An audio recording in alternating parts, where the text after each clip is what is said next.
राधे राधे दोस्तों। कहानी की शुरुआत होती है सूरज के ऑफिस से, जहां माहौल पहले से बिल्कुल अलग नजर आता है। ऑफिस के एक कोने में ईशा ने एक छोटा सा मंदिर बना दिया है। इस मंदिर में रोज सुबह दिया जलता है और घंटी की आवाज से पूरा माहौल शांत और सकारात्मक हो जाता है। हैरानी की बात यह है कि जिन प्रोजेक्ट्स पर लंबे समय से काम रुका हुआ था, वे अचानक से आगे बढ़ने लगते हैं। स्टाफ भी यह बदलाव महसूस करता है, लेकिन सूरज इसे किसी चमत्कार के बजाय एक संयोग मानकर नजरअंदाज करने की कोशिश करता है।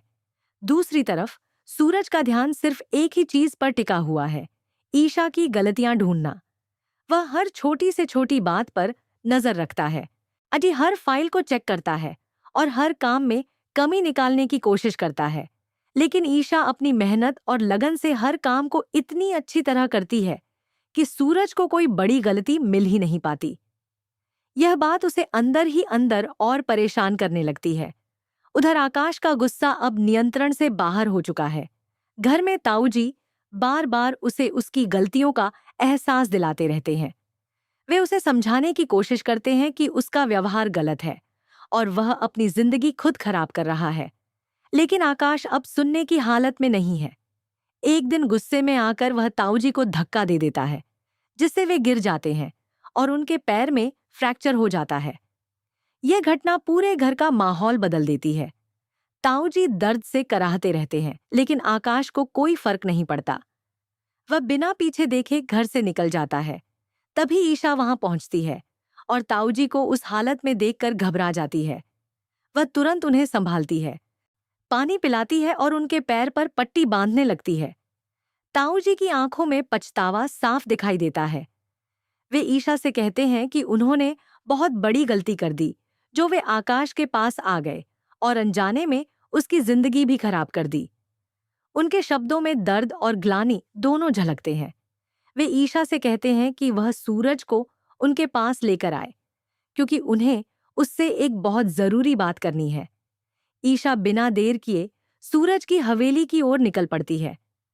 काफी समय बाद वह उस जगह पर लौट रही होती है, दूरी जहां उसकी अनगिनत यादें जुड़ी हुई हैं। हवेली के दरवाजे पर कदम रखते ही उसके दिल की धड़कन तेज हो जाती है। अंदर जाते ही खुशबू और काव्या उसे देखकर बेहद खुश हो जाते हैं और उसे गले लगा लेते हैं। उस पल में एक पुराना अपनापन झलकता है, लेकिन तभी माहौल बदल जाता है जब ताई माँ की एंट्री होती है। उनके चेहरे पर गुस्सा साफ दिखाई देता है। ईशा उन्हें देखकर घबरा जाती है। ताई माँ बिना कुछ सोचे समझे ईशा का हाथ पकड़कर उसे एक कमरे में ले जाती है। वहां वे हाथ जोड़कर उससे कहती हैं कि वह सूरज की जिंदगी से दूर चली जाए और उसे और दर्द न दे। ईशा रोते हुए उन्हें ताऊजी की हालत के बारे में बताने की कोशिश करती है, लेकिन ताई माँ उसकी एक भी बात सुनने को तैयार नहीं होती। वे उसे अपमानित करते हुए घर से बाहर निकालने की कोशिश करती हैं। तभी अचानक सूरज वहां आ जाता है। ईशा उसे देखकर तुरंत कहती है कि ताऊजी के पैर में बहुत चोट लगी है और उन्हें उसकी जरूरत है। सूरज पहले तो चुप रहता है, लेकिन फिर बिना कुछ कहे ईशा के साथ चलने के लिए तैयार हो जाता है। दोनों साथ में वापस घर पहुंचते हैं। जब सूरज ताऊजी के पास पहुंचता है तो ताऊजी उसे देखते ही भावुक हो जाते हैं। वे कांपती आवाज में कहते हैं कि अब समय आ गया है कि वह सच्चाई जान ले। यह वही सच्चाई होती है जो सूरज की पूरी जिंदगी बदलने वाली है। उस पल कमरे में सन्नाटा छा जाता है और हर किसी की नजर ताऊजी पर टिक जाती है। अब आगे क्या होगा, यही इस कहानी का सबसे बड़ा सवाल बन जाता है। ताऊजी के मुंह से सच सुनने के बाद वहां मौजूद हर इंसान जैसे पत्थर बन जाता है। सूरज के चेहरे का रंग उड़ जाता है और उसकी आंखों में अविश्वास साफ दिखाई देता है। वह बार बार ताऊजी से पूछता है कि क्या यह सच है, लेकिन ताऊजी की आंखों में आंसू और उनकी आवाज की सच्चाई सब कुछ साफ कर देती है। उन्हें अब किसी बात को छिपाने की जरूरत नहीं लगती। ताऊजी धीरे धीरे उस सच्चाई को बयान करते हैं जो इतने समय से छुपी हुई थी। वे बताते हैं कि ईशा ने हमेशा सूरज के लिए ही फैसले लिए थे, चाहे वह उसके खिलाफ क्यों ना दिखते हों।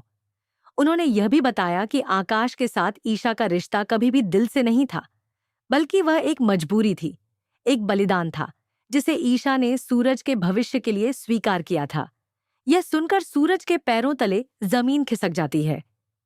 उसे याद आने लगते हैं वे सारे पल जब उसने ईशा को गलत समझा, उसे अपमानित किया और उससे नफरत की। हर एक याद अब उसके दिल पर बोझ बनकर गिरती है।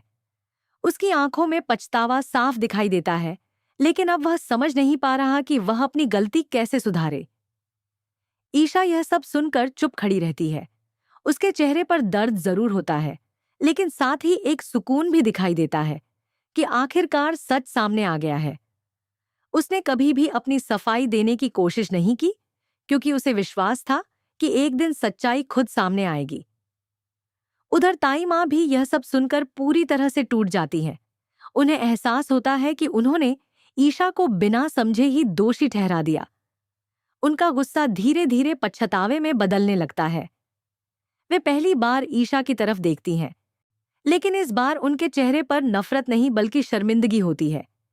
इसी बीच आकाश को इस बात की भनक लग जाती है कि सच्चाई सामने आ चुकी है। वह तुरंत वहां पहुंचता है और माहौल को फिर से खराब करने की कोशिश करता है। वह ताऊजी की बातों को झूठ बताता है और सूरज को भड़काने की कोशिश करता है, लेकिन इस बार सूरज पहले जैसा नहीं रहता। सूरज पहली बार आकाश के सामने मजबूती से खड़ा हो जाता है। वह साफ शब्दों में कहता है कि अब बहुत हो चुका और वह अब किसी के बहकावे में नहीं आएगा। उसकी आवाज में एक नई दृढ़ता होती है जो पहले कभी नहीं दिखी थी। यह देखकर आकाश भी कुछ पल के लिए चुप हो जाता है। ईशा यह सब देखकर भावुक हो जाती है, लेकिन वह खुद को संभालती है। वह जानती है कि अभी सब कुछ ठीक नहीं हुआ है। इतने सालों की गलतफहमियां एक पल में खत्म नहीं हो सकती, लेकिन फिर भी यह एक शुरुआत है। एक शुरुआत, एक नई उम्मीद की शुरुआत। ताऊजी राहत की सांस लेते हैं, क्योंकि उन्होंने अपना बोझ उतार दिया होता है। उन्हें लगता है कि अब शायद रिश्ते फिर से जुड़ सकते हैं, लेकिन वे यह भी जानते हैं कि आगे का रास्ता आसान नहीं होगा। ताई माँ धीरे धीरे ईशा के पास आती है और बिना कुछ कहे उसकी तरफ देखती है। उनकी आंखों में माफी साफ झलकती है, लेकिन शब्द अभी भी साथ नहीं दे रहे होते। ईशा उनकी इस खामोशी को समझ जाती है और कुछ नहीं कहती। कहानी अब एक नए मोड़ पर आ चुकी है, जहां सच सामने आ चुका है। लेकिन रिश्तों को फिर से जोड़ने की चुनौती अभी बाकी है। सूरज के सामने अब सबसे बड़ा सवाल यह है कि क्या वह अपने दिल की सुनेगा और ईशा को वापस अपनी जिंदगी में जगह देगा, या फिर अपने अहंकार के कारण सब कुछ खो देगा। दूसरी तरफ आकाश अब और खतरनाक हो चुका है। वह हार मानने वालों में से नहीं है और वह जरूर कोई नई चाल चलेगा। आने वाले एपिसोड्स में यह देखना दिलचस्प होगा कि क्या प्यार नफरत पर जीत पाएगा या फिर साजिशें एक बार फिर सब कुछ बर्बाद कर देंगी।